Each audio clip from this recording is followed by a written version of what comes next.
Good morning. We're going to go ahead and get started this morning. Again, I want to welcome you to the Synod of the Northeast preparation for ministry training. And we are thrilled this morning to have with us leading our conversation the Reverend Dr. Tim Cargal. He is the Assistant Stated Clerk for Ministry Preparation and Support in the Mid-Council Ministries areas of the Office of the General Assembly. He holds a PhD in Religious Studies from Vanderbilt University. Before joining the Office of the General Assembly staff in 2009, he served concurrently for some 20 years as a pastor and professor of biblical studies and languages. He has written and contributed to several books and published numerous articles on interpreting scripture for preaching.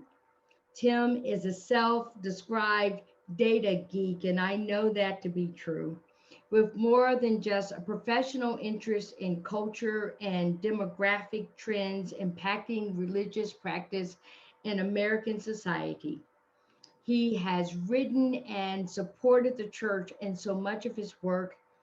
He has moved our church forward from paper tests to automating the ordination process, saving the church millions of dollars each year, and making our ordination process and the testing process, making it so much more efficient.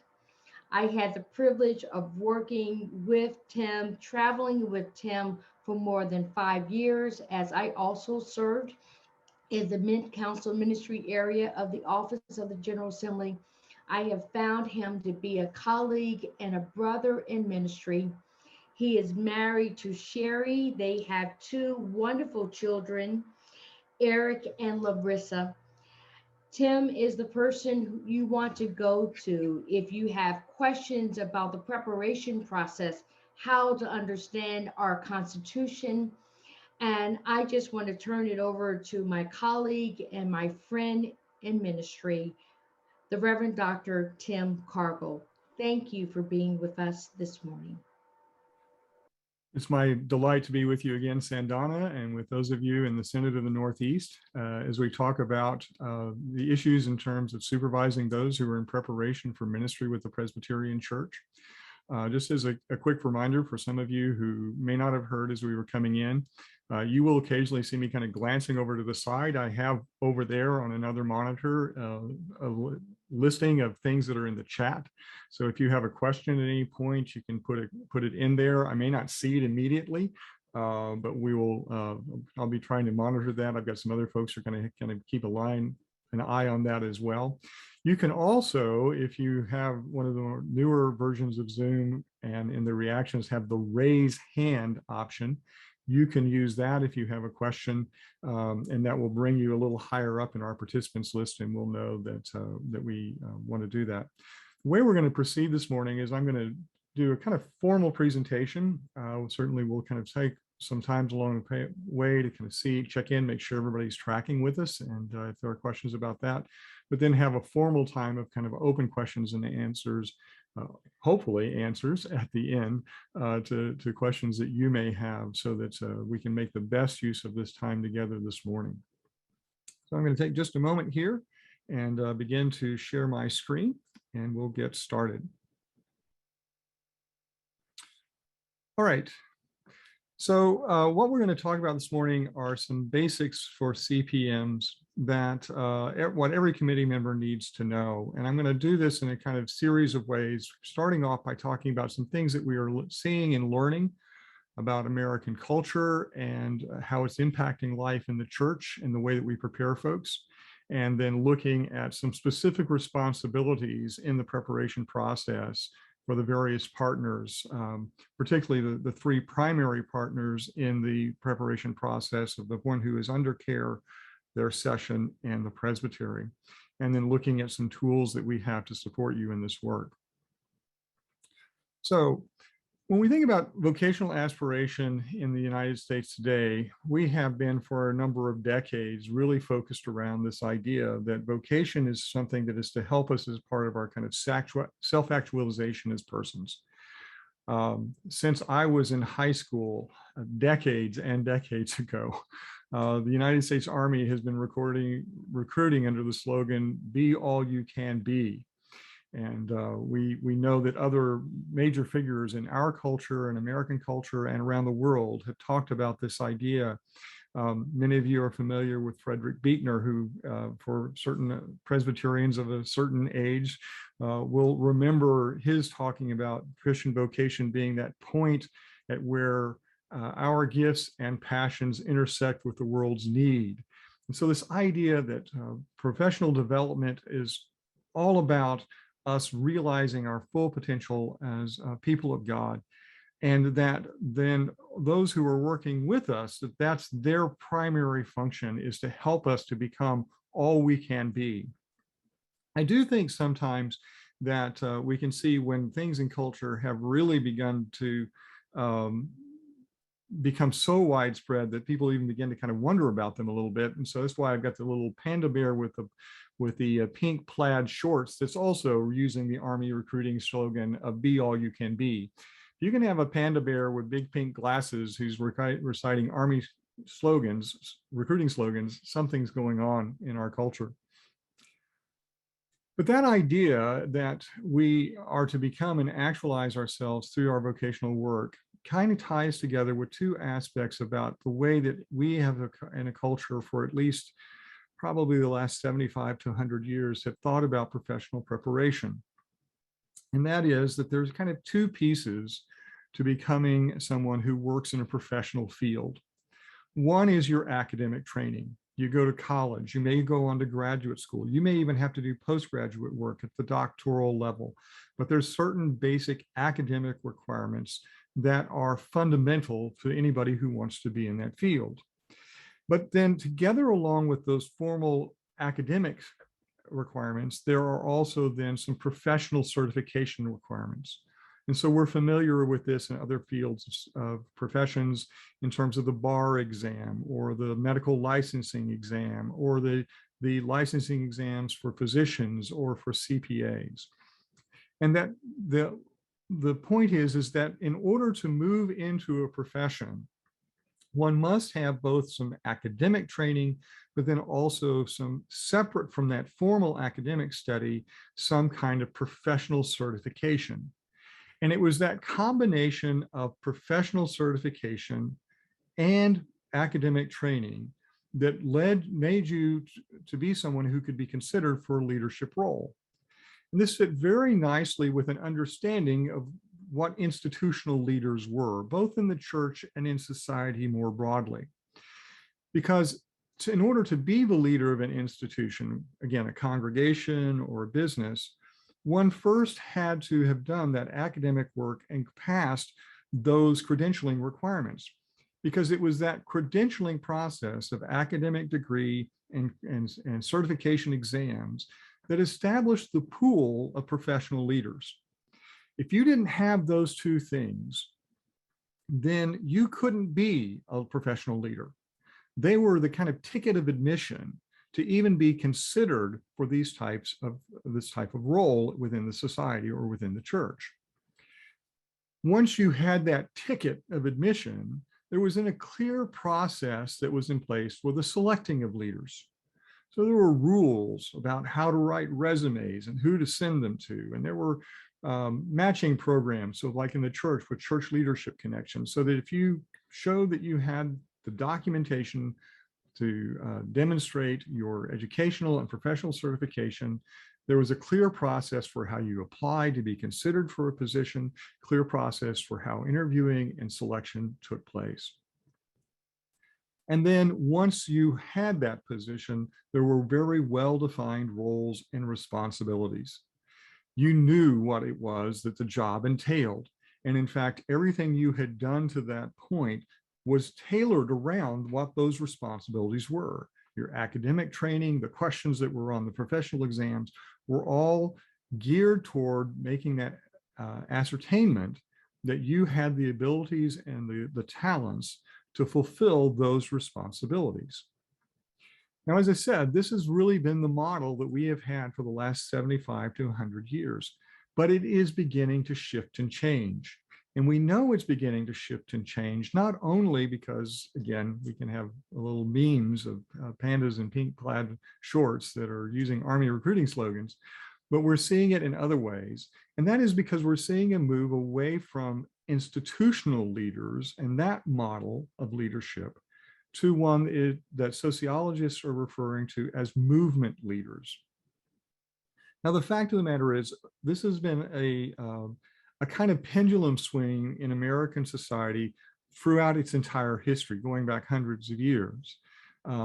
We saw the same kind of shift taking place in the mid 19th century, just in the years leading up to the American Civil War, where we were also going from a period where there had been clear kind of institutional roles to more movement orientation. But how is it that we're seeing this movement orientation manifesting in society now in determining movement leaders? Well, one of the things is that it's no longer credentialing that establishes the pool of leaders. It's something that sociologists who are studying this refer to as authenticity. Now, authenticity may sound like a pretty nebulous term, and that's only because it is. When we're very much accustomed to knowing that somebody's credentials are established by looking at the university that they went to, the certifications that they have done, authenticity is simply a kind of perception that people have that this person is someone who is a leader, who other people look to for leadership, and who is consistent in the kind of public face of themselves and their personal self, and they are consistent in the way that they manage themselves in other groups. So you can kind of see how that this could kind of be seen as what would be a kind of natural thing to emerge out of this idea that professional life is about self-actualization. The authentic leader is the person who is being themselves, who is just living out who they are for the benefit of others. And it's the authenticity that establishes their leadership. And influence then becomes the basis for selection. Some of you will be, I'm sure, familiar with the term of influencer. Somebody who is looked to in society to be for leadership around certain things. And again, you can be an influencer and not have had necessarily a lot of formal training in a field of that area, but people do look to you. And we do this in all kinds of ways. We do it on Amazon or other shopping sites where we not only look to see how many people have reviewed the product, but then we look to see, well, is this reviewer somebody who reviews a lot of products? And is this a reviewer who people have said that they found their reviews helpful? And it's all of those kind of things that then kind of mark out that the person has influence. Now, sometimes that can be very good, and sometimes it's not so good. Right before the pandemic hit about 18 months ago, I had been out on the road traveling around doing this kind of thing, but doing it in person. And a suitcase that I had been using and Sandana would have recognized well from our years of traveling together finally was kind of biting the dust. The outer shell had gotten a crack in it. And so I was beginning to think about buying a new suitcase. I've not had reason to buy a new suitcase in the last 18 months for obvious reasons, but I was kind of thinking about it. And I saw, as I was looking at an online print newspaper, that they had a thing about somebody who's going to do a review of best suitcases for business travelers. So I thought, I'm interested. I'll look. And so I looked and I thought, well, what I'm going to see, because I'm, very much a child of that institutional culture, I'm going to find somebody who is, well experienced, has a lot of travel experience and things like this. They're going to be the ones who tell me about what to look for in my new suitcase. But what I found instead was that this particular news site had chosen an influencer to do this. And so they started talking about the suitcases that they had used recently. But I lost all confidence in this influencer when they were completely befuddled. They said, I'm looking at this new suitcase and it seems to have two locks. It has this combination lock that I can use to lock the bag. But then it's got this other lock that takes a key. And they didn't even give me a key. I don't even know what that's for. I don't even know what's that. So this influencer didn't know what a TSA lock was. Something that gives the security personnel an ability to bypass my lock so that they can inspect my suitcase if they need to. But this person nevertheless was an influencer, and lots of people were looking for them for advice about traveling. I'm not sure I could really trust their advice about suitcases, but maybe they had more experience about other aspects of it. But it's influence and the fact that we can see that people are following other people that becomes then the basis for selection. And then the third quality of these movement leaders is that it's communal expectations that define the roles and responsibilities. So that as long as you are doing the things that the community is looking for you to do, and you're authentically demonstrating that, the community is going to be fine and they will continue to follow you. But if the shifts and the demands of the community change, you can fall out of favor as quickly as you came into favor. You can't fall back on the pedigree of your academic training and the pedigree of your certifications, because that's not what established you as a leader in the first place. Now we're seeing both of these kind of ideas of leadership reflected in the people who are coming forward within the church, who want to be leaders in the church. Some of them are coming back out of that kind of institutional model. Some of them are saying, I'm a person of faith, and I feel that God is calling me to do this, and other people are encouraging me. They look to me for spiritual guidance and counsel. So I want to be a minister in the Presbyterian Church. And we can see then how these two ways of defining leadership within our society are also manifesting itself among people who are coming forward and wanting to prepare for ministry in the church. But just as within society generally, both of these things are kind of different ways of looking at how we prepare folks. The church, particularly in the Reformed tradition of the Presbyterian Church, has had a different way of thinking about how it is that we prepare people and select people for leadership in our churches. And our model has always been one that has been based on this idea of both preparation and discernment. So that there does need to be some kind of preparation. And we have, in fact, relied on academic and credentialing, right? We have the requirements in the Constitution, our Book of Order, that say that you have to have both a collegiate degree and a graduate theological degree. So the academic training. We have our own professional ordination exams. So we have a certification process. We also recognize people who are looking for people who are recognized within their communities. But along with that, we have always stressed that there also must be this discernment aspect, which has not really been a part of either the institutional model or the movement model. In the institutional model, if you check all the boxes, you can enter the field. In the movement model, if people are following you, you are leading and you are a leader. But we have within our theology this important aspect of discernment. And it's rooted in our theological commitments deep in the Reformed faith around this idea of total depravity.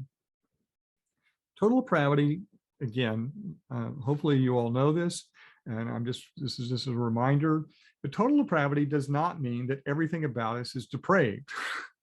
But it does mean that every part of us is touched by our sinfulness and our brokenness. Even our best desires can be corrupted by sin and brokenness. And that the best way that we have found, it's not a perfect way, but that the best way that we have found to deal with this is by discerning in groups and not relying just on ourselves. And so we have always understand this communal discernment of call to be both a kind of calling forth of people and leaders from the community, as well as individuals within the communities bringing themselves forward to be assessed by the community. as to their gifts and their call to serve. And so it is this kind of both and this dialogue of discernment that is the real marker of our approach to preparing people for ministry. If we want to root this in biblical stories, this is a photo here from a film about Queen Esther. And it's chosen not because I necessarily recommend the film, but I just was looking for a picture to represent Queen Esther. But Queen Esther, I think, is the story of Esther is one of the ones where we see a strong emphasis on this idea that it is the community that calls forth. As you recall the story, it is Esther's uncle who goes to her and tells her, perhaps you have come to this royal position for it's precisely this moment of time and need of your community. And so it is the community that calls her forth to a specific role at a time of distress for the people of God during their exile. And so one of the things that we really need to kind of reclaim, because it's the piece that's really kind of gotten lost because of that self-actualization piece, both between influencers and the old institutional model, is the idea that leaders really should be people who are being called forth from their communities. I know that 40 years ago, when I was first discerning my call, it was kind of fashionable in some circles for people to say, if you can do anything else besides being a pastor, you ought to do it. That one of the signs of the call was resistance. And it was that you're really called if the community just keeps pulling you, or the Spirit just keeps pulling you into this. And I'm not sure that that emphasis was necessarily healthy, but I think it is an important part of what we need to reclaim. This idea that it is not simply my personal sense of who I am and my gifts and so forth, but what it is that the community is calling me to do. And that with that, then, there is also a need for preparation. It's not just what the community thinks, it's not just what I think, but there also has to be preparation. So this is a scene from a different movie. This is a picture of Jesus during the time that he was being tempted in the wilderness. And the quick kind of biblical point here is, within our theology, if even Jesus needed a period of preparation from the time when he sensed his call in baptism to when he began his public ministry. So for Jesus, it was that time in the wilderness. But if even Jesus needed some period of focused preparation, then everybody needs a period of focused preparation. Nobody is so gifted and called in just who they are in their own to do this work. We all need these two factors to be brought together: the preparation and the discernment. All right. So that's kind of the context, theologically, biblically, culturally, in which this work of the work of a CPM is taking place. Not seeing anything in the chat or things here, people with hands up. So just a quick moment there to see if anybody pops up. But if not, we're going to move on. We're going to kind of then talk about then how we transition from these principles to the process that we're doing. All right. All right. So we're going to go ahead and press ahead. And the way I want us to think about the process, when I first came into this process as a candidate, and then in the early years of ministry as a member of a CPM, there was this long checklist. And it had like 40 something boxes. And it was basically, you just worked your way down the list, and they all tied back to specific sentences in the book of order. And you just worked your way down the list and you had to check all the boxes. And if you checked all the boxes at the end, then you would be certified, ready to receive a call. What we really have been trying to do, especially over the last decade and a half, since about 2007, is to move us away in our work with working with inquirers and candidates, away from checklists and checkboxes, to think about what are the outcomes that we need, both from those who are preparing for ministry and to be able to know that these individuals are there. Not so much in terms of they checked a box, but what are the markers of character? What are the markers of preparation? What are the markers of call? And so we've kind of shifted away from talking about checkbox requirements to talking about what are the roles and responsibilities that each of these persons have in this discernment. And so there can be as many as, and we look at the broad sweep, we can have as many as 5 partners with each inquirer and candidate in terms of engaging with them, including seminaries and even synods and General Assembly. But I want to focus on 3 of them today. And so the role of the inquirer, the candidate themselves, the role of their session, which I think is one of the most overlooked parts of this, and then the role that you have as members of a presbytery's entity that is overseeing its inquirers and candidates. So I want to start with what are the roles and responsibilities of the inquirer and candidates? Well, the most important thing that they have, most important responsibility they have, is that they need to take ownership and responsibility for their process. One of the reasons that's so important is that going into the work of ministry, it is a field of endeavor and a way of professional life where people are not telling you every step to take. You have to kind of know what the work is, what the role is. You have to be able to discern the needs of others and to engage them, to bring them the spiritual counsel and support that they need. And so if you have an inquirer candidate and you're having to tell them every step, okay, this is the next thing to do. Okay, this is the next thing to do. That probably is going to transfer over into their work in ministry. And how successful do you think they're going to be in pastoral ministry or in other forms of ministry leadership if somebody else has to tell them every step to take and when to take it? But when we think about what this process is, we usually think about it in kind of 3 levels. One is the Book of Order. The Book of Order used to have about more than a dozen pages of very specific things, but since 2011, that's been pared down to just 2 pages. But one of the things that's true about those Book of Order requirements is that they're constitutionally defined, and we're going to talk about what they are in a little bit of detail in a few minutes. But they apply to absolutely everybody, and so you've got to meet them. But then your presbytery is also going to have some requirements that you have of every inquirer candidate. Those are going to be different from presbytery to presbytery, even across the Synod of the Northeast. Some of you probably still require every candidate to have clinical pastoral education. Some of you don't. Some of you will require that everybody have psychological or vocational assessment done. Hopefully all of you do, but some of you will differ at when you require that. So in some presbyteries, you have to do that as part of applying to become an inquirer. Other presbyteries, you have to do it before you can advance to candidacy. There's a few presbyteries, and these are the ones that scare me, that don't require it until final assessment. Folks, that's way too late. way, way too late. Okay, but your presbytery is going to have its own requirements, and your candidates, inquirers, need to be able to access what they are, know what they are, and take the responsibility for fulfilling them. And then there's going to be some personal requirements that you're going to have just for each individual who is under care.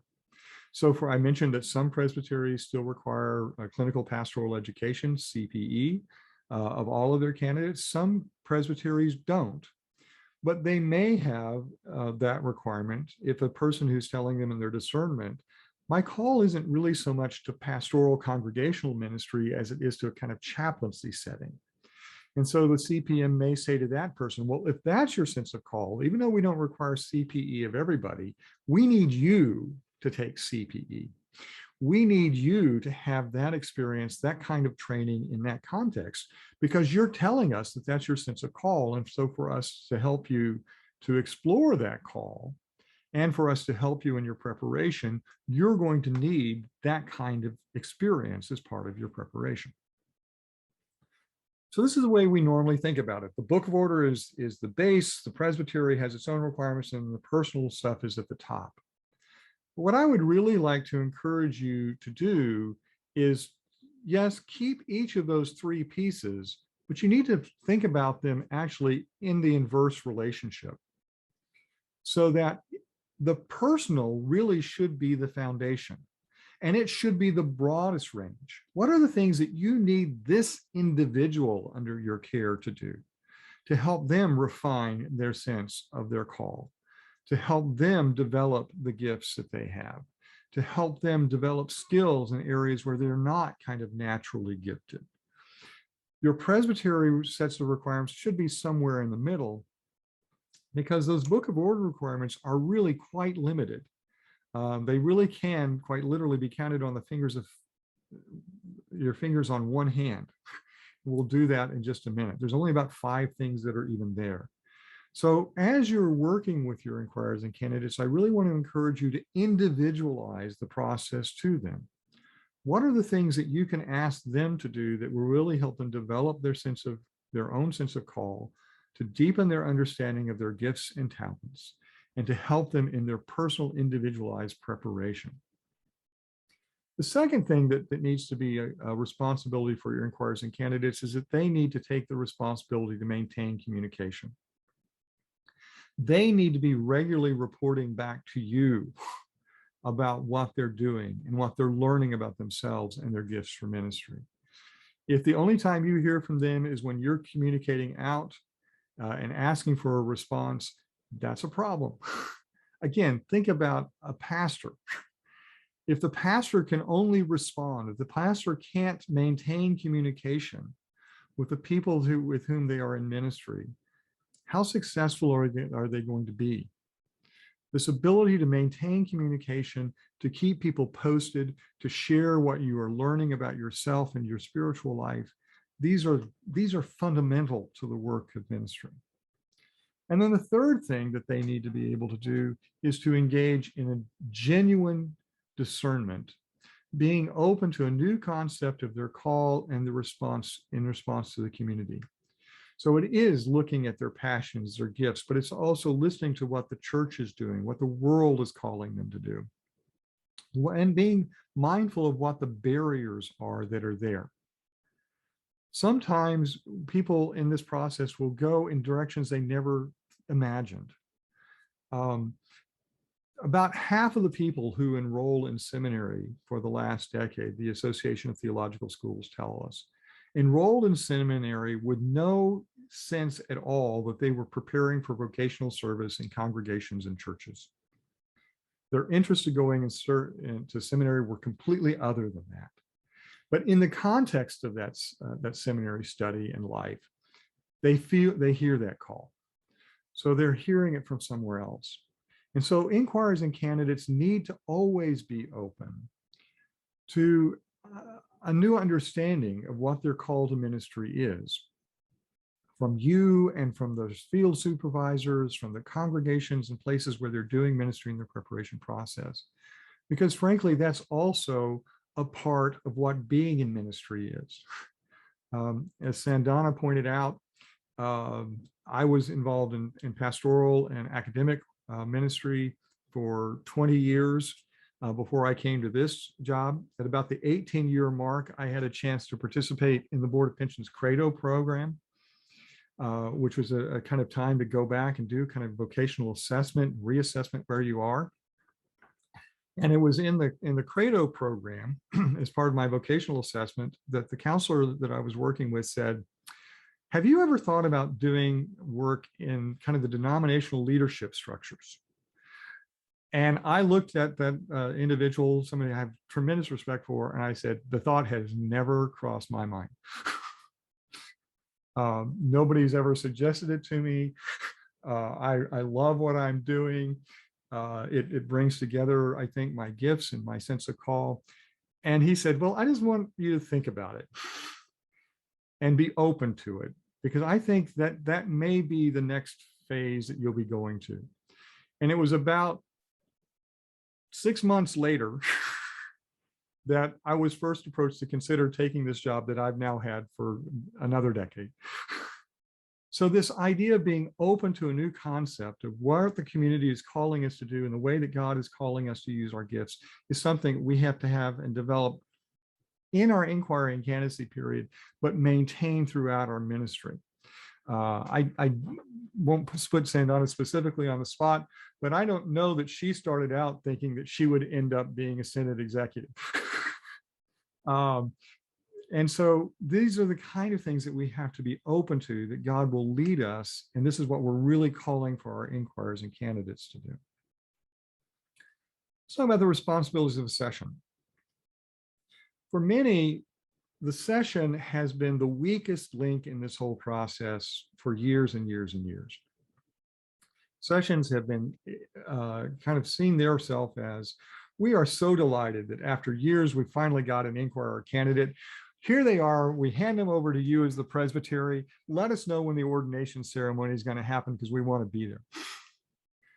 But the session really needs to be much more involved and engaged with inquirers and candidates. And it needs to begin before there is an inquirer or candidate formally in the process. Sessions need to be encouraged to be developing an awareness of the sense of call among all of their members. To understand that the call to ministry is not simply to the ordered ministry of word and sacrament, but is the ministry of all the baptized, some of whom will be called to be ministers of word and sacrament. Some will be called to be ruling elders. Some will be called to be deacons, but they are all called. And it is the role of the session to really see as one of its fundamental purposes the helping of people to hear God's call and providing them with the context and resources to develop themselves for ministry. But when they do have someone who comes to them and is ready to explore call to ministry as a teaching elder, sessions need to be able to distinguish their responsibilities to the member and to their broader church. Because of that cultural thing about we're here to help you become and to achieve your dreams, many sessions feel that their primary responsibility is to promote and advocate for this person. And we don't want to discourage that, but we do want them to think about not only the responsibility of that individual, but to the broader church. If the session is blindsided by someone coming to them and saying, here's the application to become an inquirer, I need your endorsement. And the session and the pastor look at each other and say, boy, didn't see that one coming. That ought to be a kind of warning that maybe this person needs, certainly they have a gift, they have gifts, they have a call, they've been baptized. Our theology tells us that all the baptized are gifted and called, but maybe their call is somewhere else. And so part of the role of the session will be both to encourage some people who may be reticent to explore this call, but also to help to redirect others who may be exploring this idea, but you're not really seeing a history with this person in their life with the congregation that does it, that supports that sense of call. And then they need to stay in meaningful contact and communication with them when they go off to seminary. Again, a lot of congregations, they lose track and they move. But if they're going to be a partner in this discernment, they need to maintain that contact with that individual, even when they're away at seminary, to stay in touch with them and to know how they're progressing in their sense of call and their gifts, to know about the successes and the struggles, and to continue to support them as they would if they were right there still in the community. And they need to think about genuine ways to provide support beyond just, we're praying for you. Are they able to provide forms of financial assistance? I know that in some presbyteries, we've talked about, kind of mentioned already in passing about having psychological or vocational assessment. And some presbyteries require the congregation to pay a third of that cost. That $500 bill, because it runs usually about $1,200 to $1,500 to have those assessments done these days, that $500 bill arriving in front of the session can focus their attention in ways that may not have been focused before.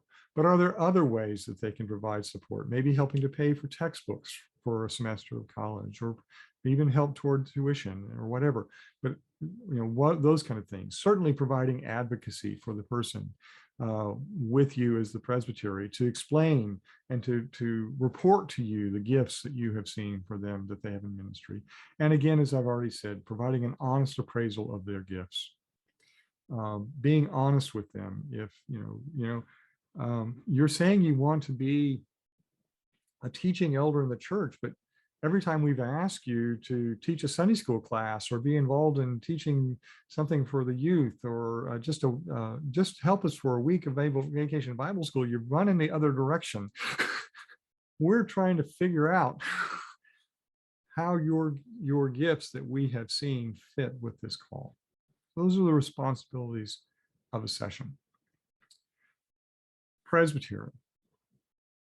What's your responsibility as the presbytery? Well, the first thing is that you need to understand those constitutional requirements so well that you will be able to individualize them to the persons under your care, to be able to adapt that constitutional structure to the specific needs of the individual that you're working with.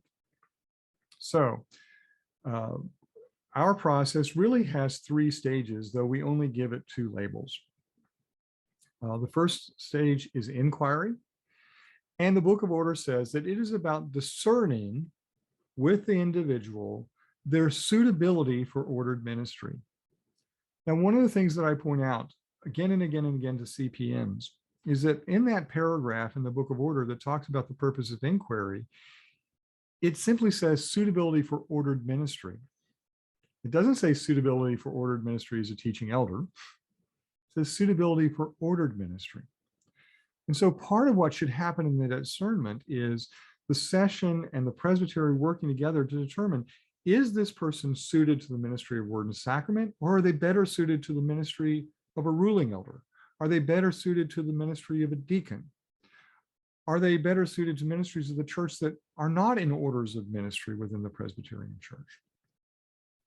So you can't fail inquiry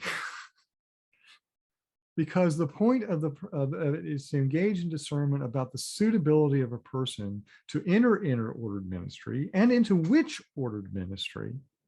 And then only at the point when the decision has been made that this person is suited to the ordered ministry of a teaching elder should you consider moving that person on to candidacy.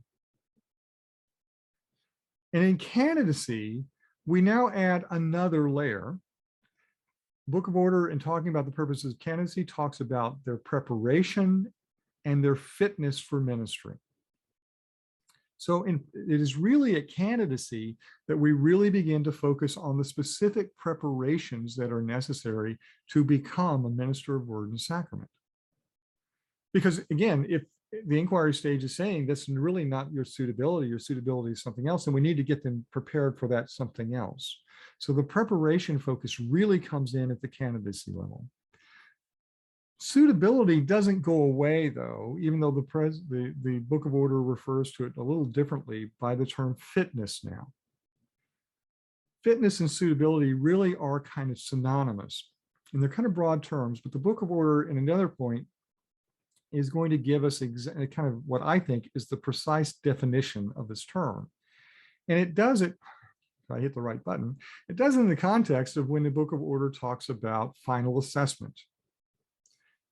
We don't have a label for people at final assessment. It's a process that happens, which really now becomes an evaluation of their readiness by looking at the preparation that they have completed and their fitness. So that formal assessment now, before a person is certified, ready to begin looking for a call, is this kind of third stage. And the Book of Order gives some specific requirements that have to be a part of that evaluation. And it is in those that we're going to see what this definition of fitness and suitability is ultimately really about. It's also where we find those 5 constitutional requirements in some ways. So the first one actually comes a little bit before it, and it actually has to do with that inquiry and candidacy process. The first requirement in the Book of Order is that this discernment process is a 2-year commitment. 2-year period of focused discernment and preparation so that the presbytery may make a determination about this person's readiness for this ministry. To begin those 2 years, the person must meet several tests. They must have been involved in the life and the ministry of a church, work in its worship, for a period of at least 6 months. They must be a member of the congregation. Now notice the sequencing there. They don't have to have been a member for that whole 6 months. They must have been involved in the life and the ministry of the church. And why for 6 months? Well, because when they apply, that session is going to need to give an endorsement of them to the presbytery. What are they going to base that endorsement on? They're going to base it on what they have seen of this person's engagement in the life and worship of the church and its ministries for that period of time. They do have to be a member, but the reason they have to be a member is because inquirers and candidates are subject to the discipline of the church, not by the presbytery, because they're not members of the presbytery, but through the session and the congregation.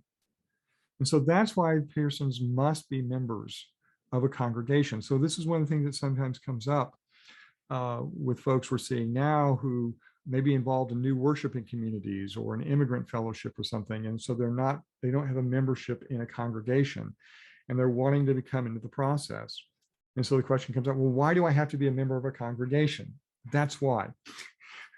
Because the court of the church that is responsible for the discipline is going to be a congregation. So you may have to find ways to connect these individuals with congregations, maybe through a congregation that is supporting the new worshiping community, maybe through a congregation that is working in connection with that immigrant fellowship, but find some way that they will be a member of a congregation because they do have to be subject to the discipline of the church. They can be an inquirer for any period of time. The Book of Order puts no time requirement on inquiry at all. It can be very short, it can be very long. Because what the Book of Order says is 2 years, at least 12 months as a candidate. So the overall time scope is 2 years, and at least 12 months of that must be a candidacy. So if you have someone that you make a determination about their suitability for ordered ministry within 6 months and you're ready to move into candidacy, that individual is going to need to be a candidate for 18 months total, because they're going to need this full 24 months, the full 2 years, and at least 12 months of candidacy. If you don't move them to candidacy till 18 months, then they're not going to be able to finish in 2 years, because they're going to need, now they've been under care for 18 months, but now they're going to need another 12 months at candidacy now that you move them. So it's important to understand how those clocks kind of work there. So this 2-year period of discernment with the congregation of membership and the presbytery divided into inquiry and candidacy. That's the first constitutional requirement. The second one is where we find these definitions of what suitability and fitness are about. The Book of Order says that at final assessment, these individuals are supposed to bring evidence that they possess wisdom and maturity of faith, leadership skills, compassionate spirit, honest repute, and sound judgment. That is how the Book of Order defines fitness for ministry. People who have these qualities. If you've got someone who has never taken the responsibility to start a new ministry, have they shown leadership? If you have somebody who is completely devoid of compassion, are they going to be able to be successful in ministry? Now, one of the things I think that's very helpful to you as you start thinking about ways to individualize the process is to come back again and again and again to this specific requirement. When you're writing those covenant agreements with folks, remember at final assessment, you're going to be looking for evidence of these things. So what can you ask them to do that would produce evidence that they have wisdom and maturity of faith, that they have leadership, that they have sound judgment? Now, sometimes you will find cases where there is evidence of the absence of these things. Every round of ordination exams, we have people who plagiarize the exams.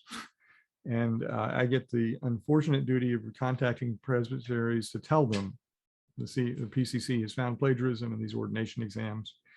And one time I had a presbytery said, well, we don't have a policy against plagiarism. What are we supposed to do? And I said, well, you do have a policy against plagiarism, because the Book of Order says they're supposed to show wisdom and maturity of faith. They couldn't do that on the exam. They had to steal somebody else's wisdom and maturity of faith. They lied. They didn't have honest repute because they signed a statement at the beginning of the exam saying that they would credit everybody that they used. And frankly, I'd argue they don't have very sound judgment, because we told them we were going to be scanning this thing to look for sources that they're not crediting. And they chose this moment to do this really stupid thing. So sometimes you'll have evidence that people have these qualities, and sometimes you'll have evidence that they don't. But this can be a really good way for you to think about what are the things that we need to do and have them do, not because they're busy work, but because they will produce the evidence that we need to make a judgment about whether the person has these things. Third requirement the Book of Order has is that you must have an undergraduate degree. It doesn't say anything about the field of study or anything else, just that you have to have an accredited undergraduate degree. A lot of people think that we have that requirement because of the next one, which is that in addition to that undergraduate degree, you have to have a graduate theological degree.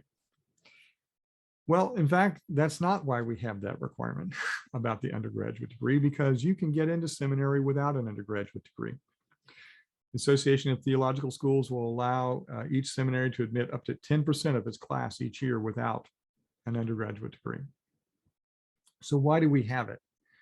Well, we have that requirement because we think it's important that people have a broader experience of life and a broader sense of education. We think that the many demands that are placed upon people in ministry require a kind of breadth of education and knowledge. And that's why we have that requirement. In seminary, we have some requirements that other churches don't have, so that we specifically require that they have a theological degree that includes Greek and Hebrew and the exegesis of languages, of texts in those languages. Now, as Sandana mentioned, I have a PhD. I was a professor of biblical studies and languages. I think this is a really good requirement, but not because it made work for me for 2 decades and continues to make work for friends of mine that I went to graduate school with. Let me help you. One way that I kind of think about this is, as Sandana mentions, we have, Sherry and I have 2 adult children, and both of them studied Spanish as part of their school. And our daughter Larissa studied it much more thoroughly than Eric did. She has a minor in Spanish, has become quite fluent in Spanish. But even in high school, she took a course in Spanish literature. How would you have felt if you had a child in high school who was going to take a course in Spanish literature and you found out the teacher didn't know any Spanish? We're wanting people to be ministers of the word, which happens to have originally been in Greek and Hebrew. If we want them to be able to have even the ability to teach it at the level that we might expect of a high school teacher, if it's literature that was originally written in a different language, wouldn't we want them to have at least a base familiarity with that language? And so I think it is a requirement, and I think that there are good reasons for us to have it. So in addition to those formal academic requirements. The fifth requirement we have has to do with the standard ordination exams in the areas of the Bible, both Bible content and exegesis, as well as church polity, theology, and worship. And these exams are really fundamentally different than the exams that are given in seminaries. And I can tell you that because I was a seminary professor for almost a decade. I was a professor of biblical studies in a university for more than a decade. The tests that I gave my students, whether they were college students at Western Kentucky University or whether they were seminarians at St. Mary's Seminary in Baltimore around biblical studies, were very different than what we do on the exegesis exam. All of these tests are designed about your ability to take what you've learned in seminary and apply it in a ministry context. And so they are not simply repeating academic assessment. They are really looking to see that the person is able to move forward and apply what they've learned in seminary. Now I'm seeing we've got a couple of questions here in the chat. I'm going to press on just a little bit so I can kind of wrap up the formal part of this, and then we'll take the questions because we're kind of near to the end of what I wanted to formally present for you this morning. We do have these constitutional requirements, and we do need to recognize that there can be more than one way to prepare, that the individualization carries forward. So for example, you may waive, of those 5 things that we just talked about, you may waive all of them except the ordination exams. That means you can waive the requirement for honest repute. The Book of Order gives you that ability. For good and sufficient reasons, you may waive the requirement for honest repute with a 3/4 vote of the presbytery. I only ask that if you do that, let me know. I would like to attend that presbytery meeting, not to speak against it. I just want to hear the conversation. Why you think it's a good idea to waive that requirement. But it's possible. But what the Book of Order says is that when you're going to waive these things, there are some things that you need to think about. You can waive requirements for good and sufficient reasons to accommodate the particular circumstances of the inquirer candidate. So, but what are good and sufficient reasons? Well, the good and sufficient reasons, the Book of Order is clear, and I'll come back to this in a little bit more detail in just a moment, is that they have already, through their personal particular circumstances, demonstrated what the requirement was trying to establish. And the best way to kind of see that is because since you can't waive the ordination exams, you can still give them by an alternative means. So you cannot fail to assess them with regard to their skills with biblical interpretation and working with the theological tradition and their ability to order and lead worship. But you don't have to do it using the standard ordination exams. You can do it by an alternate means if there are good reasons for doing that. Which then gets to the point that, and there's an authoritative interpretation of this constitutional requirement that makes it clear that we don't waive requirements or use alternate means because the person can't meet the standards. We give them because they meet the standards in a different way. So for example, you might waive the requirement of an undergraduate degree because you have an individual who out of high school, they joined in the military. They rose in the ranks of NCOs as far as they could rise without having a college degree. They experienced life professionally and the world and so forth, and they were admitted to seminary without it. And you can say, you know what that requirement was about having a broader understanding of the world, they got in a different way than by going to college. And so that's what this is about. We're looking for ways for them to do that. There will be some people for whom they're not going to be able to show their competency to apply their theological education to the practice of ministry by typing out answers to questions on a computer. But they could show that competency by other means. through an oral examination or something like that.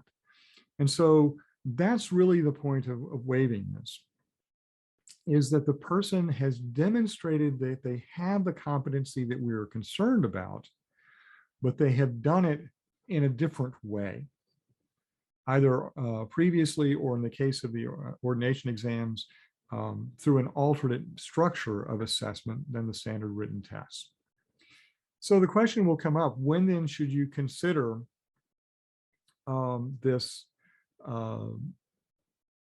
these different ways of doing these assessments? And the advice that I would give you is when the person can't advance any further until you've done them. There's no point to waive a requirement if you're not going to recommend the person for at final assessment anyway. If you've already decided that they're lacking in fitness and suitability, there's no reason to waive the requirement for an undergraduate degree. Why bother? Why take up time on the Presbytery docket time to even consider it? It also makes then the strongest case for when you go to the Presbytery with your good and sufficient reasons, you're going to be best prepared to say, this is why we're convinced this person has met the standards that we're concerned about. This is how they've shown it to us, or this is how we can give an alternate means of testing that will do that. So consider these customizations at the point when you're ready to advance the person to the next stage, but you can't because there's this requirement that still hasn't been met exactly the way it's spelled out in the Book of Order, but you're convinced the person has met through other means, right? Okay, so with that, I'm going to stop sharing the screen and we're going to start taking some questions and answers. I'm going to start with the ones that I've got here in the queue. Here, it looks like there's a couple of them here. So how does this idea of a new concept of call work when it comes to presbyteries ordaining folks for non-traditional calls? All right, so one of the things that we need to kind of step back and ask ourselves is, what is a traditional call?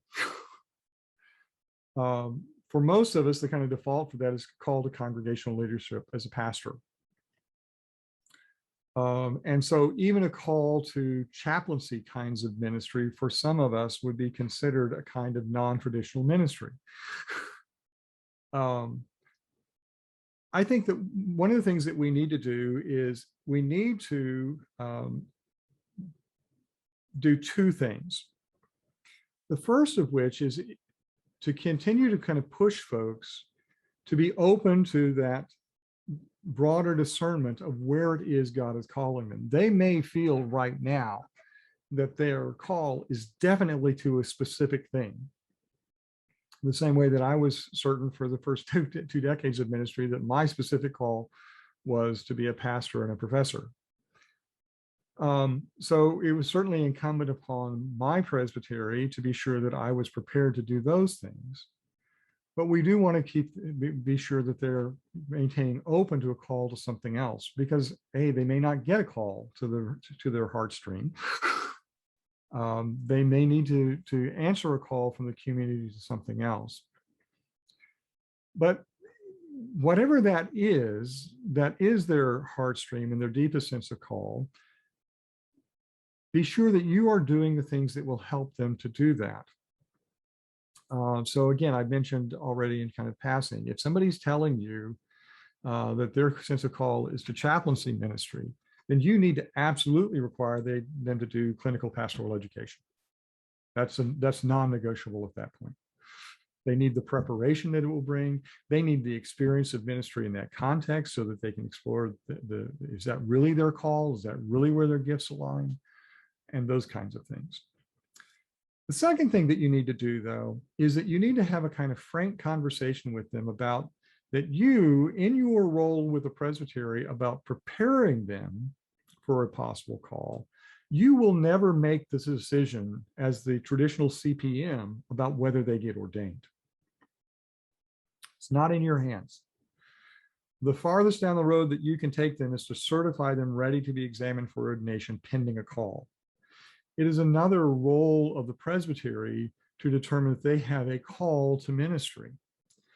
And part of what you will need to help them to do, particularly if they're thinking really outside the box, is to understand that what the presbytery will be doing at that point is asking is the ministry that is even pending, is it something that requires the authorizations of word and sacrament? There's plenty of things that are genuine ministry that further the cause of the gospel in the world that are not word and sacrament. Years ago, I worked with a young man when I was a CPM member in the National Capital area who really wanted to be involved in religious advocacy on Capitol Hill. And he had the background for it, he had the connections for it. And we were very supportive of that call. And he says, well, then you need to ordain me. And we said, but you don't need to be a minister of word and sacrament to do that. And he said, but they'll think more about me if I'm Reverend so-and-so. And we were kind of saying, you know, we're the CPM, we don't make the final decision on that, but I'm telling you, this presbytery, if there's not the need for sacramental ministry and preaching, they're not going to ordain you to that.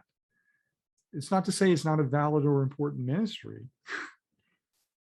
So that's one of the conversations that you'll have to have with folks, is that there are plenty of valid and important ministries that the kingdom of God is moving forward in the world today that don't require this ordination and these authorizations. And so we want to be sure and prepare them so that they can be considered should they get a call that does, but also to help them to understand that we have a very functional view of ordination. We also have a case where there are ministries that presbyteries will validate as a specialized ministry that they will not consider for a first call. So my presbytery, for example, has no problem validating my ministry for the work that I'm doing for the Office of General Assembly. I would not have been ordained to this call because frankly, I probably wouldn't have been hired for it either if I weren't, because of there was an importance that they wanted somebody with some pastoral experience and so forth.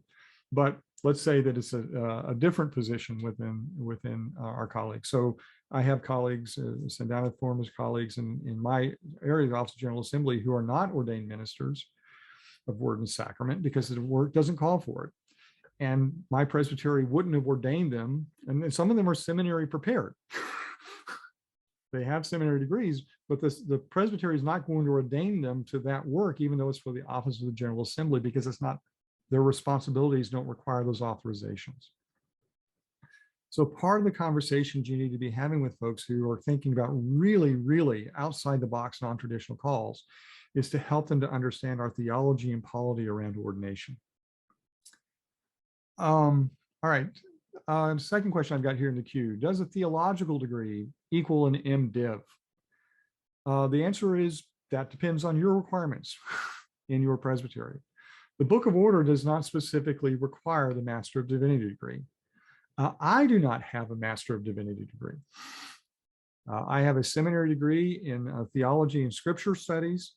But along the way, I had also picked up courses I had a minor in counseling psychology as an undergraduate. I took some courses along lines of pastoral counseling, as well as the courses that I was taking in seminary in my theological and biblical studies. Why didn't I do the MDiv? Well, because I left seminary and went straight into a PhD program at Vanderbilt. I was on that track to become a professor. So it does not have to be the Master of Divinity unless your presbytery says that's what we require, and you have the ability to stipulate that. But what you do want to be sure is whether it's a Master of Arts in ministry or a Master of Divinity, or the question here in the queue has it as a THM. By the way, I'm not sure you can get a DMin without a Master of Divinity degree just because of the academic sequencing. A DMin is a professional degree in the same way that an MDiv is a professional degree, and DMin is not a first order professional degree, it's a second order. So I'm not even sure you can get a DMin if you don't have at least some other professional theological degree like an MDiv or THM maybe. But whatever it is, your responsibility really needs to be to look at what did they study?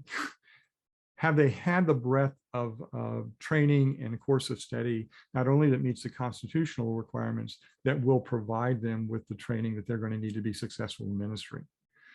So have they had some course in counseling or spiritual direction?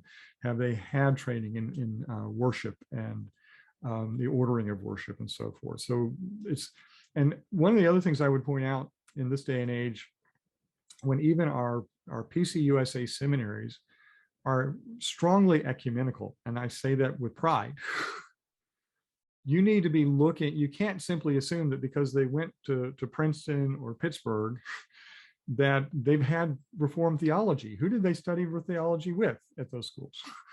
Who did they read? So, you're going to have to do some more homework to look at, those transcripts and to talk with them about their course of study to be sure that they really have gotten the breadth of training that you want them to have. Who decides if a CPM or CM should be a commission? In a kind of strange way, the Book of Order does. You should be a commission if the presbytery is going to ask you to act on its behalf, to fulfill responsibilities that belong to the presbytery. So, for example, presbyteries are required to maintain a role of both ministers, but also a role of inquirers and candidates. And it is the presbytery that determines its roles. That's a fundamental principle of our polity. Presbyteries have absolute discretion over their roles.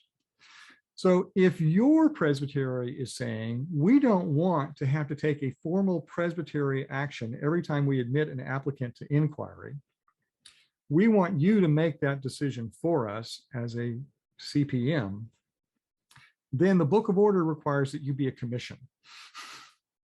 because you would be fulfilling a responsibility of the presbytery on its behalf and subject to its review.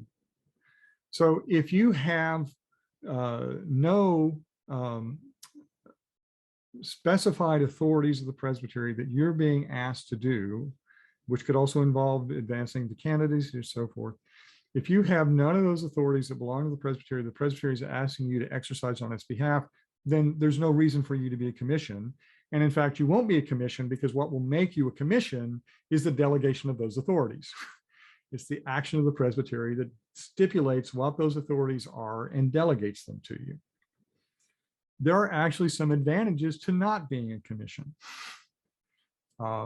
If you're not a commission, you can have individuals who are not ruling elders or teaching elders who are part of your committee.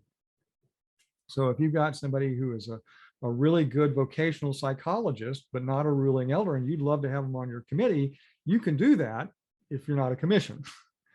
But one of the rules of a commission is commissions must, because they act on behalf of the presbytery, commissions must be made up of only ruling elders and teaching elders, ministers of word and sacrament. So that's the whole issue about being a commission or being a committee. Do you have delegated authorities? If you do, they have to be clearly specified by the presbytery, and it is the act of the presbytery in delegating those authorities that make you a commission. Okay. Okay, just kind of keep working my way down the list here. In my presbytery, we often have individuals coming into the process already completed with MDiv from a non-traditional Presbyterian seminary. We find ourselves asking these individuals to supplement their coursework as necessary to prepare them for their eventual possible ordination, for the eventual PC ordination exams, and then also possible ordination. You're exactly right. The Book of Order does stipulate, and you say a non-traditional seminary, non-traditional Presbyterian seminary, the Book of Order does stipulate that the graduate theological degree must be from an ATS accredited seminary. So you will want to be sure that it's at least ATS accredited. Excuse me. So that it's not that non-traditional. But you may have folks who come because there are, I mentioned, or actually Sandana mentioned, I did graduate work at Vanderbilt. Vanderbilt's Divinity School doesn't require Greek or Hebrew for its MDiv students. So you're going to have some who may come through who don't have it, and they're going to have to pick that up. Or you're going to have to consider doing an alternate means. So maybe what you will do with that individual, rather than having them enroll in a seminary course, maybe they know a rabbi who will give them a tutorial that you can say, okay, this is what we need. This is what would be covered in a year of Hebrew. Can you give them a tutorial and then certify back to us when they finish that, yes, they've got a basic competency in Hebrew. And so you would do an alternate means of meeting that. You may find somebody who went to a seminary and they never had a course in worship or Reformed worship, or they went to a school that wasn't in the Reformed tradition, so they've never read Reformed theology. You may have to do that. Now, the one piece that's not specific in the question, but often comes up in these contexts is, but they're already got the degree, and we're telling them they're going to need 2 more years, and maybe they won't. Well, again, that requirement, like honest repute, can be waived. Remember, there's no minimum time of inquiry. And if they get to a point where they move from inquiry to candidacy, and they've finished everything that they need to do, they've done that tutorial with the rabbi, they've taken the ordination exams, but they've only been engaged with you for, let's say, 15 months, you can then, if you're convinced that now their preparation is done, your discernment work with them is done, you can at that point go to the presbytery and say, we want to waive the remaining time at candidacy and certify this person ready to receive a call. Okay. So it will be very important that you, with all of your candidates, whether they come to you with an MDiv or they're doing it with you, to carefully track their curriculum, be sure they're getting the courses they need to make up any deficiencies that they may have already missed. But if they come in and they say, listen, I'm already graduated, I can't spend another 2 years, say, it may not take 2 years, but we're not going to waive the time today. We want you to get to the point where everything else is done except the time. And we've made our decision that we're ready to certify you. And then we'll be able to go to the presbytery and say, these are the good and sufficient reasons why we're not helping anybody by waiving or sitting around waiting for calendar pages to turn. Okay. So again, somebody circling back about the question about the MDiv not required. Again,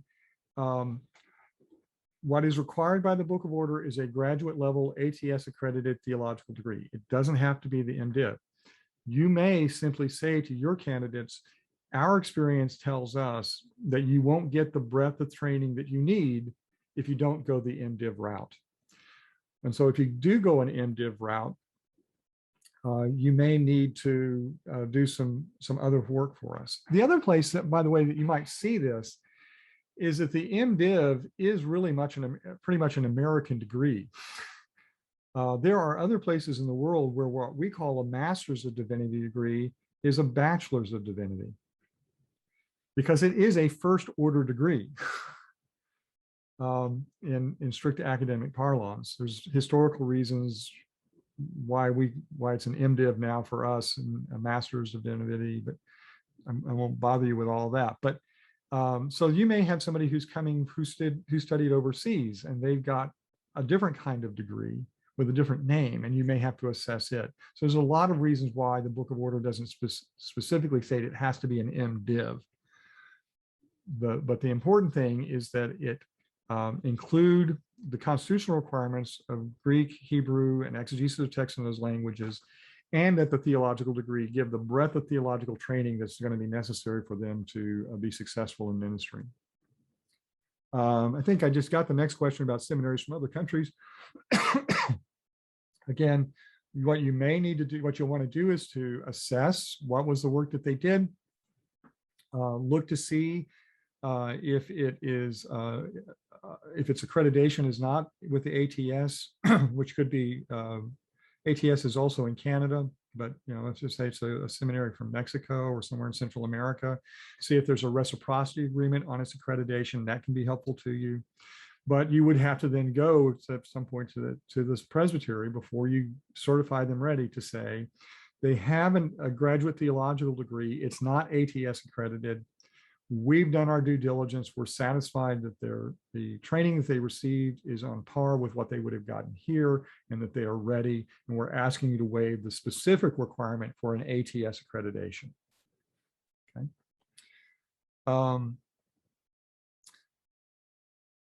Let's see. Do you estimate that after explaining that an MDiv might not be a requirement, you might potentially have inquiries to come under the CPM process? I'm going to take a stab at this question. If I don't get it, the nuance and gist of what you're driving at, let me know. I'll take another approach. I think what we're seeing is, and what is behind this kind of question when I see it in other places, is there's a lot of people who may have other types of seminary degrees, like a master in Christian leadership or a master in Christian education or something. And they come to the presbytery and they say, I don't want to do an MDiv. I've already got a graduate theological degree. The question again is going to be, and again, this is even if they have an MDiv, let's look at what your theological education has been. Does it cover the range of things that are necessary to prepare you for the ministry of word and sacrament? Does it meet the constitutional requirements with regard to the biblical languages?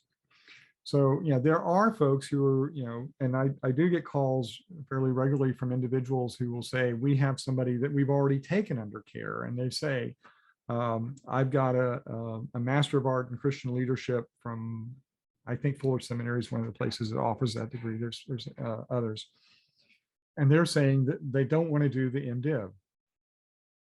And they're saying, well, I've already met the constitutional requirement. Well, again, you can circle back.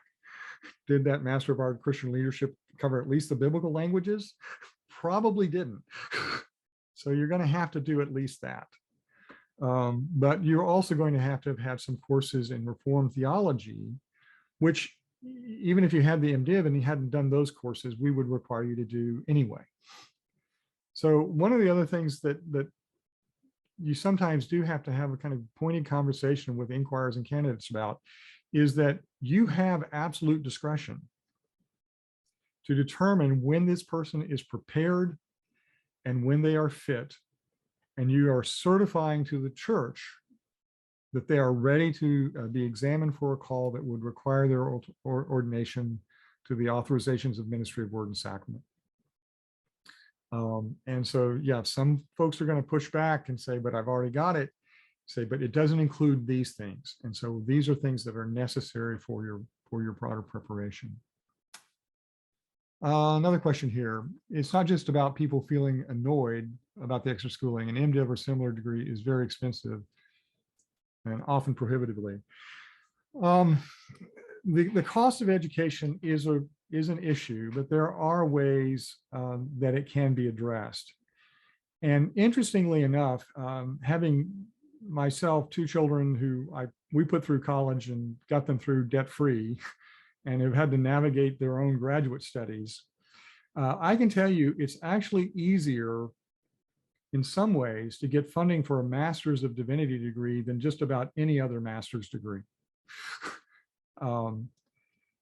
Louisville Presbyterian Seminary, if you get admitted, there is no tuition costs.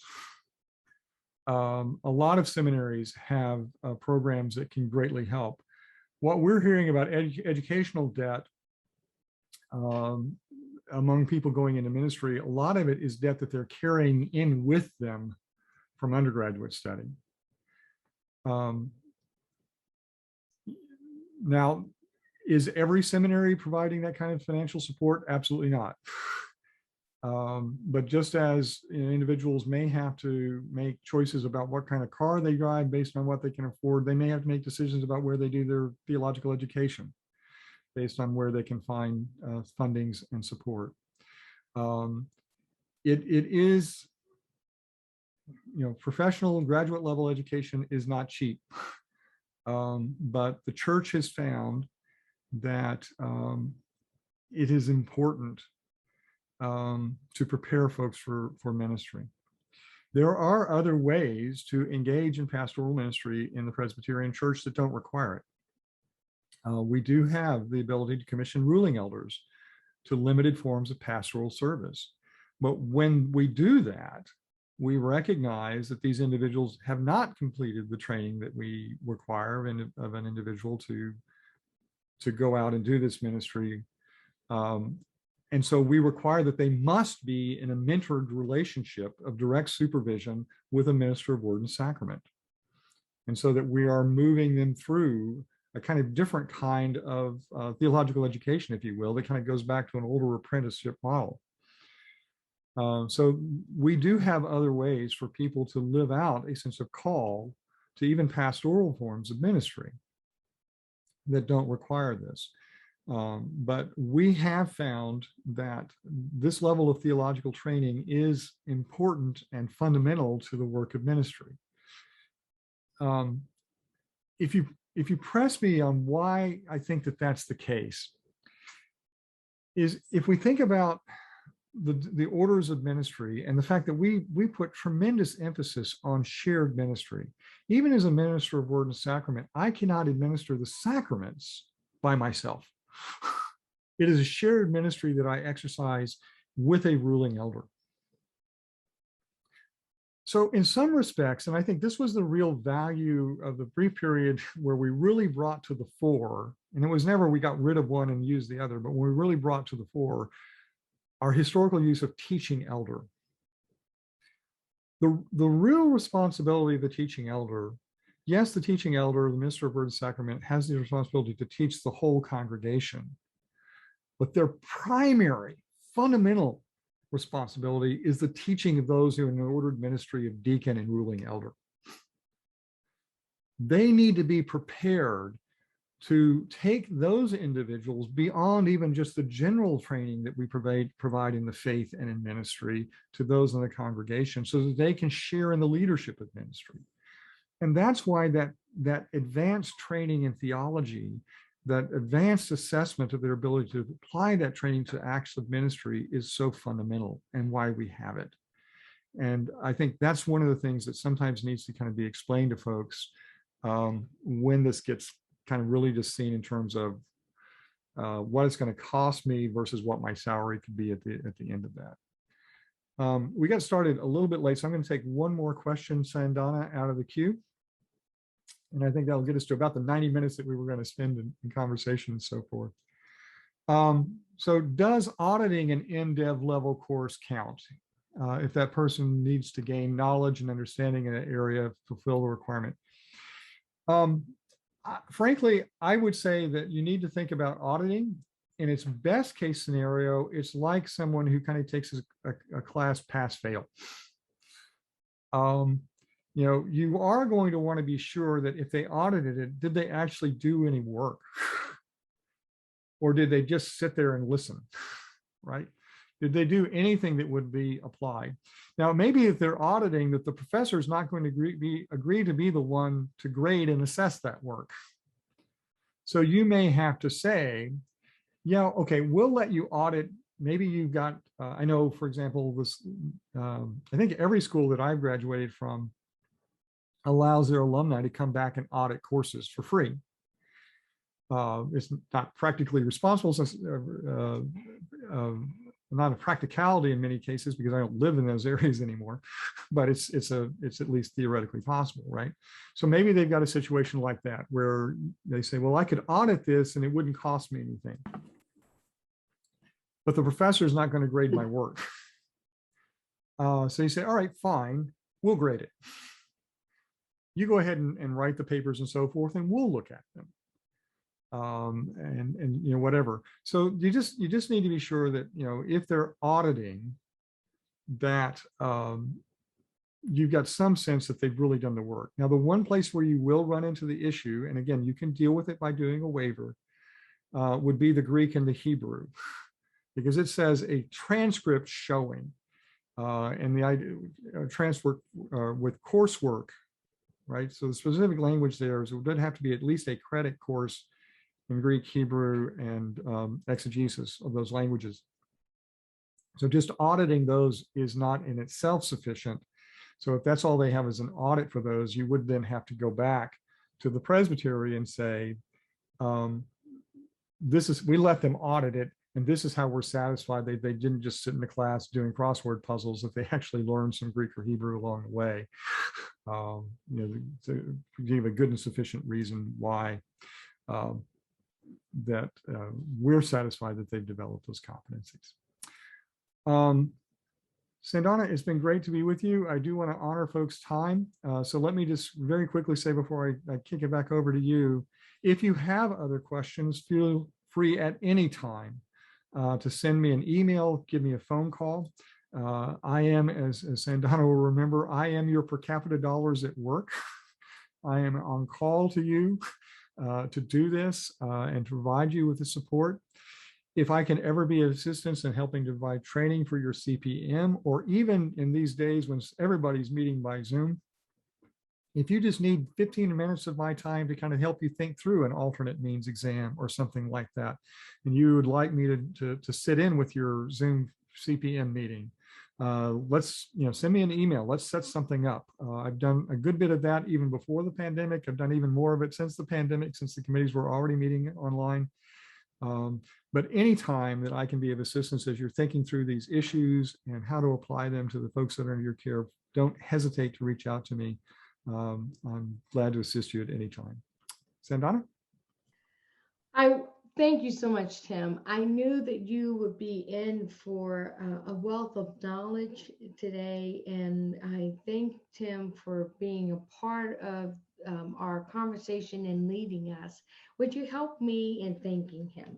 And we can just show our appreciation for the work that he does on behalf of our denomination. I hope you will take him up on his offers to assist you in your COMs. This is a recorded presentation, and so it will be available for additional use. Thank you for participating today. And if you're finding that this conversation and this type of training is helpful, let us know as a Senate, and we want to continue to resource you. I hope that you have a wonderful day. Again, thank you, Tim. I remember the times that I have sat and we have sat together to think about how do we make our Constitution of the Church really applicable for the various situations that you find yourself in. So we thank God for those who are knowledgeable in thinking about this work and resourcing us at the national level. May you have grace and peace for this day and blessings. Goodbye. Tim, do you want to stay on a minute? Sure.